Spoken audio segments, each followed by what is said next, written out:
Good morning, students. In today's lecture, I'll be talking about life and works of Toru Dutt. Now, Toru Dutt was born in 1856 at Rambagan in Kolkata. She came from a rich and reputable Bengali aristocratic family. Her grandfather and father were person with scholarly learnings. Actually, they both were Anglophile. Now, Anglophile is a person who admires and follows England and English things. Even her mother was an educated lady and taught her children stories related with Indian myths and mythologies and legends. Maybe, probably from there, she developed an interest in Indian mythological stories. Her father converted himself and the other members of the family to Christianity. Now this conversion it was not accepted by the society and the family was alienated and even ostracized. Now earlier it was difficult for Toru's mother to shun away her religion and adopt western norms. But afterwards her mother became an ardent Christian. Toru Dutt was the third and youngest child of Govind Chandra Dutt. Torulata was born a Hindu and she was baptized in 1862. As we have talked earlier, that the family converted to Christianity in 1862. Now, the first tragedy occurred with the death of Abju. Now, Abju was the elder brother. They were three siblings. Abju was the elder brother, then Aru, and then after Toru was the youngest child. Now, the death of the Abju, who was only 14 at the time, really hit the family. And to overcome with this tragedy, both the sisters they became closer and they started studying Paradise Lost and other texts in order to forget what has happened with them. So afterwards, in 1869, the family moved to France. There, Toru Dutt and her sister, they both studied French, and afterwards they even moved to England. And in England, they lived for 3 years. In 1873, she returned to India, and after 4 years, she died of consumption at the age of 21. Now, if we talk about her life in France, we could say that it was really a productive one.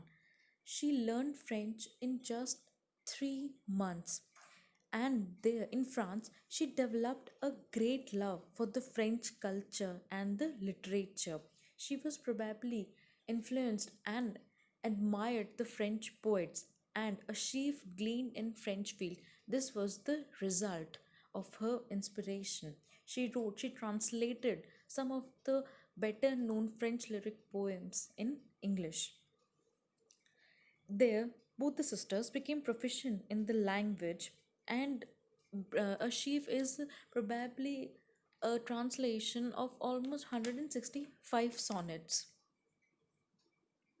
If we talk about her works, now two collections, only one appeared in her own lifetime. Now, the collection was A Sheaf Glean in French Fields. Now, it comprised, as we have already talked, 165 lyrics. About and it was about translation of almost 100 French poets. In France, both the sisters enjoyed the free life. And in one of her letters to Mary Martin, she says that the free air of Europe and the free life there are things not to be had here. Here means in India. So when the family returned to India, because they were used to the English ways of life. So afterwards, the congested atmosphere, it became sort of Toru that was not feeling comfortable, or you could say the strict atmosphere was not comforting her. And in her letter to Mary Martin, now Mary Martin was her friend, and they both met at Cambridge, where they were attending higher lectures for women. So Mary Martin remained a lifelong friend. And Toru's letter to Mary Martin, are even the quality of those letters, that is extraordinary. After their return to India in 1874, another tragic incident happened, and it was the death of the sister Aru. Now Toru Dutt was left alone, and she busied herself with writing poems. Basically, she started translating Sanskrit text.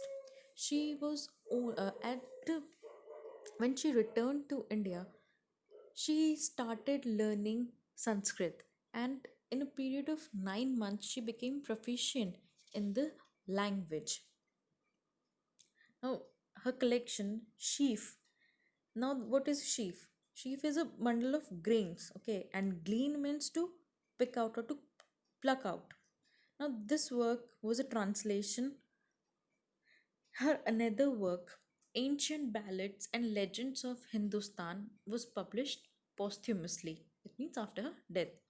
And it deals with the archetypes of Indian womanhood, such as Sita and Savitri.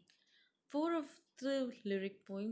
these poems narrate the legends of youngsters Dhruv, Bhutto, Sindhu, and Prahlad. One recounts a legend about the goddess Uma, and there is also a poem about Lakshman and about King Bharat. So these all incidents have been stated in ancient ballads and legends of Hindustan. Now, with this work, ancient ballad, sorry, not with ancient ballads, actually with a sheaf. With it, when success came, she was so determined to write another sheaf, glean in Sanskrit fields. Now, this work was published with the title Ancient Ballads and Legends of Hindustan. And Edmund Goss has presented, Edmund Goss, the famous renowned critic, has came up with the introduction. He reviewed the work Ancient Ballads.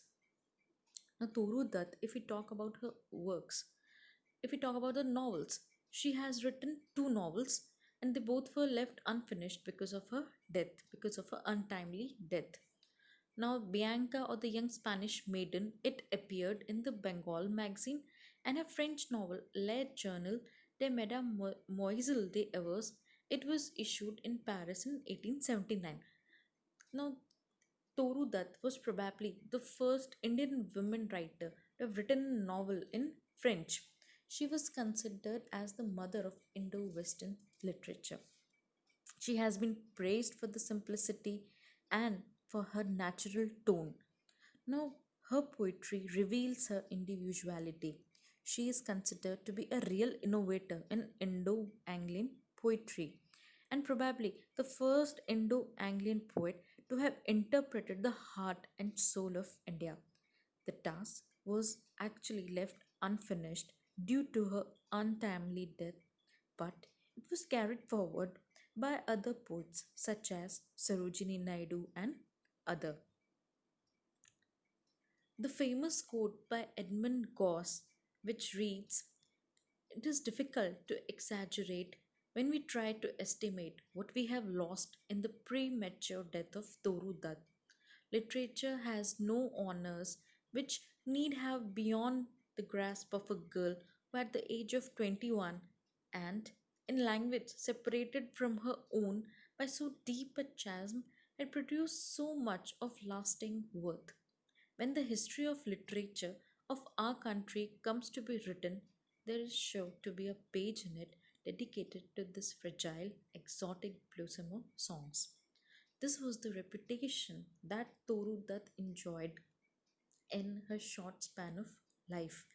Even another renowned critic claimed that if Toru had only written a sheaf glean in French fields and not any of her other works, her reputation would have been the same. That's all for today. Thank you.